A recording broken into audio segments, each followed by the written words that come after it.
예수께서 한 말 못하게 하는 귀신을 쫓아내시니 귀신이 나가매 말 못하는 사람이 말하는지라 무리들이 놀랍게 여겼으나 그 중에 더러는 말하기를 그가 귀신의 왕 바알세불을 힘입어 귀신을 쫓아낸다 하고, 또 더러는 예수를 시험하여 하늘로부터 오는 표적을 구하니 예수께서 그들의 생각을 아시고 이르시되 스스로 분쟁하는 나라마다 황폐하여지며 스스로 분쟁하는 집은 무너지느니라. 너희 말이 내가 바알세불을 힘입어 귀신을 쫓아낸다 하니 만일 사탄이 스스로 분쟁하면 그의 나라가 어떻게 서겠느냐. 내가 바알세불을 힘입어 귀신을 쫓아내면 너희 아들들은 누구를 힘입어 쫓아내느냐. 그러므로 그들이 너희 재판관이 되리라. 그러나 내가 만일 하나님의 손을 힘입어 귀신을 쫓아낸다면 하나님의 나라가 이미 너희에게 임하였느니라. 강한 자가 무장을 하고 자기 집을 지킬 때에는 그 소유가 안전하되 더 강한 자가 와서 그를 굴복시킬 때에는 그가 믿던 무장을 빼앗고 그의 재물을 나누느니라. 나와 함께 하지 아니하는 자는 나를 반대하는 자요 나와 함께 모으지 아니하는 자는 해치는 자니라.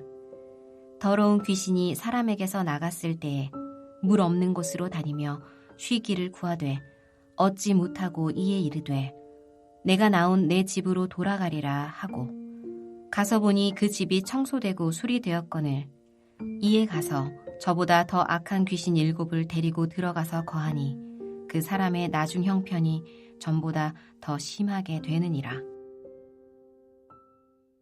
예수님이 어떤 사람에게서 말 못하게 하는 귀신을 쫓아내시자 귀신이 나감으로 그 사람이 말을 하게 되었습니다. 여러분이라면 이런 예수님을 어떤 분으로 간주하시겠습니까? 당시에 사람들이 볼 때 귀신을 쫓아내는 권세를 가지신 이분은 도대체 누구인지 궁금하지 않을 수가 없습니다. 여기에 대해 오늘 본문은 두 종류의 반응을 보여줍니다. 첫 번째로 어떤 이들은 예수님이 귀신의 왕인 바알세불의 힘을 이용해서 귀신을 쫓아내었다고 말합니다. 바알세불이라는 말은 바알왕, 즉 귀신의 왕이라는 뜻입니다. 18절에서 예수님은 이 바알세불을 사탄이라고 말하고 있습니다. 즉 사탄의 권세를 이용해서 귀신을 쫓아낸 사람이 예수님이라고 이들은 말하고 있는 것입니다. 마태복음에 따르면 이렇게 말하는 사람들은 바리새인들이라고 알려주고 있습니다. 그리고 또 다른 사람들은 이것을 보았음에도 불구하고 예수님을 시험하여 하늘로부터 오는 표적을 보여줄 것을 요구합니다.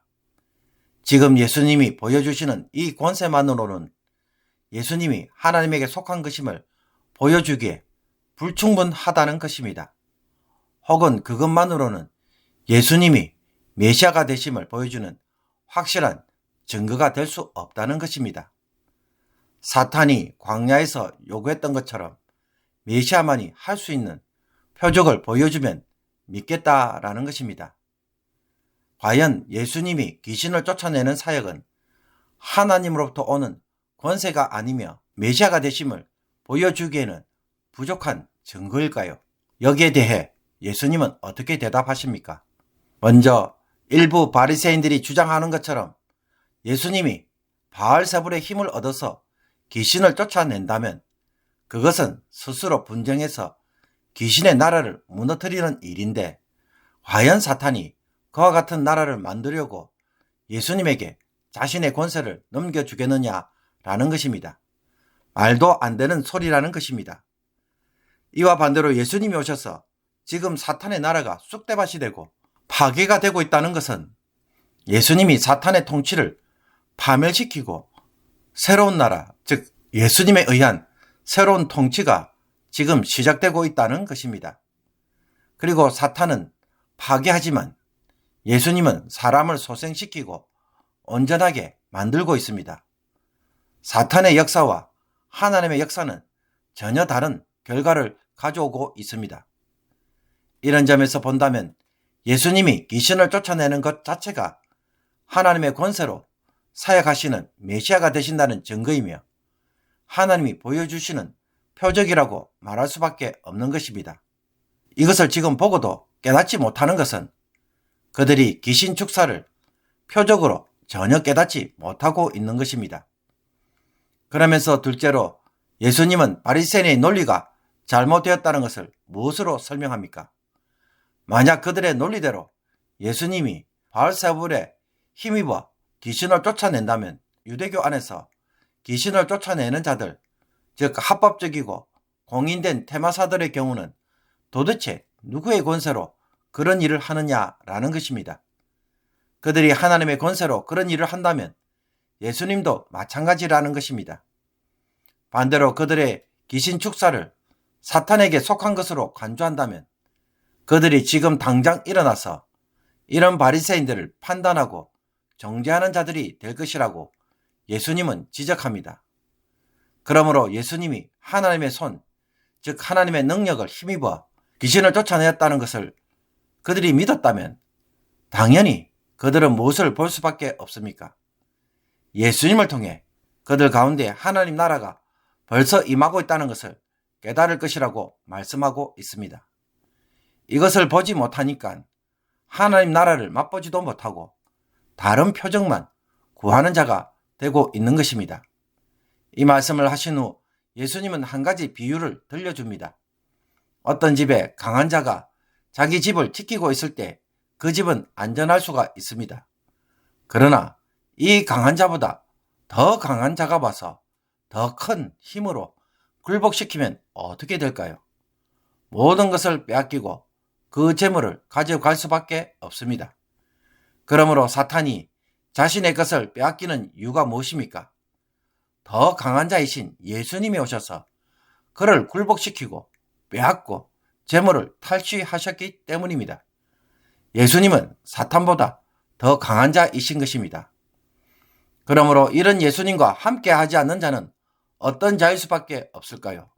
예수님을 반대하는 자로 스스로 설 수밖에 없는 것입니다. 하나님 나라를 대적하는 자로 남는 것입니다. 그리고 예수님과 함께 모으는 일을 하지 않는 자 역시 흩어버리는 일을 하는 자가 될 수밖에 없다고 말씀합니다. 하나님 나라의 백성을 모으는 추수사에게도 참여하는 자가 되어야 한다는 것입니다. 하나님 나라는 단지 체험하는 것으로 끝나는 것이 아닙니다. 이 예수님의 사역에 동력자로 살아가야 합니다. 예를 들어 어떤 사람에게 더러운 귀신이 쫓겨나갔습니다. 이 귀신이 그 사람에게서 나와서 돌아다녀 보니 아무리 찾아도 자기가 쉴 처소가 그 어느 곳에도 없었습니다. 결국 다시 자기가 나온 그 집, 그 사람에게 가서 기웃거려 보니 어떻습니까? 아무도 그 집을 차지하지 않고 집이 깨끗하고 청소되고 수리되어 있었습니다. 그래서 너무 좋아서 자기가 힘이 없어서 쫓겨난 것을 알았기에 이번에는 자기보다 더 악한 귀신 7, 즉 더 힘센 귀신들을 데리고 와서 얼른 그 집을 차지하였습니다. 그러면 어떻게 됩니까? 그 사람의 나중 형편이 전보다 더 심하게 되었다는 것입니다. 사람이 하나님 나라를 잠시 맛본 것으로 끝낼 것이 아니라 예수님과 함께 하면서 모으는 일, 추수사에게 동참하는 일을 할 때 그 사람은 영원한 하나님의 통치에 참여하게 되는 것입니다. 이와 반대로 그냥 구원받고 살아가는 것만으로 만족하게 되면 도리어 나중에 더 크고 악한 힘에 의해 지배당하고 더 황폐해지는 운명을 맞이할 수밖에 없는 것입니다. 그러니 하나님의 은혜를 체험한 후에 하나님이 요구하시는 삶과 사역에 참여하지 않고 영적으로 무관심하며 방치된 삶을 살게 되면 어떻게 되겠습니까? 더 심각한 상태, 더 나쁜 상태에 얼마든지 빠질 수 있음을 보여줍니다. 적의 진지를 겨우 탈환한 후에 그 진지를 방치하고 내버려두면 더 많은 군대를 몰고 와서 자신의 진지를 더 강력하게 공격하므로 진지뿐만 아니라 다른 지역까지 빼앗길 수밖에 없습니다. 성도 역시 은혜를 누린 후에 보다 더 전투적으로, 보다 더 적극적으로 헌신의 삶을 살지 않는다면 그 사람의 신앙은 더 큰 위기와 위험, 영적 침체를 자초할 수 있다라는 것입니다. 하나님이 나에게 복을 주신 것은 그 복을 누리고 사는 것만으로 결코 끝낼 일이 아닙니다. 솔로몬이 복을 받았을 때에 그 복에 도취되어 자기를 위해 온갖 이방 여인들과 결혼하는 지경까지 나아갔습니다. 그 결과 어떻게 되었습니까? 나라가 두 개로 쪼개지는 원인 중에 하나가 되었습니다. 그러므로 하나님이 주신 은혜를 제대로 누리기 위해서는 반드시 그 은혜로 주의 일을 하는 자리까지 나아갈 필요가 있습니다. 말씀 묵상에 은혜가 있었다면 나눔이 있어야 하고 말씀 운동이 일어나야 합니다. 물질의 복을 주셨다면 나눔을 통해 하나님의 은혜가 다른 사람에게 흘러가야 물이 썩지 않습니다. 고인물은 썩기 마련인 것입니다. 하나님이 나에게 주신 시간과 물질, 재능, 말씀의 은혜는 지금 어떤 상태에 있습니까? 주변으로 흘러가고 있습니까? 하나님 나라 사역에 동참하고 쓰임받고 있습니까? 주변의 사역에 동참하지 않는다면 썩은 물이 될 것입니다. 자기 스스로 복을 차버리는 결과를 가져옵니다.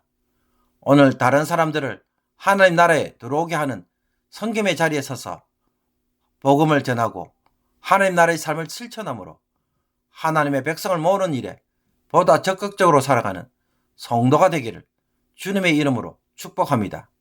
기도 드리겠습니다. 하나님 아버지, 하나님의 은혜와 사랑을 누리다 보니 어느 순간부터 복에 겨워 나태해지고 주를 위해 살기보다는 자기를 위해 사는 시간과 일들이 더 많아졌습니다. 용서하여 주옵소서. 오늘 말씀을 통해 하나님 나라를 체험하는 것으로 끝내고 만족하는 것이 아니라 주님처럼 추수의 사역에 참여함으로 하나님 나라 역사를 풍성하게 만들어가는 자들이 되게 하옵소서. 복음을 나누게 하시고 복을 이웃에게 베풀게 하시며 나의 시간을 주를 위한 시간으로 다시 돌리게 하여 주옵소서. 물질 때문에 사는 인생이 아니라 하나님 나라를 위해 사는 자로 인생의 목표를 바로 세우는 거룩한 결단이 우리의 삶에 세워지게 하옵소서. 그래서 끝이 비참한 인생이 아니라 아름답고 열매 맺는 인생이 되게 하여 주옵소서. 예수 그리스도의 이름으로 기도하옵나이다. 아멘.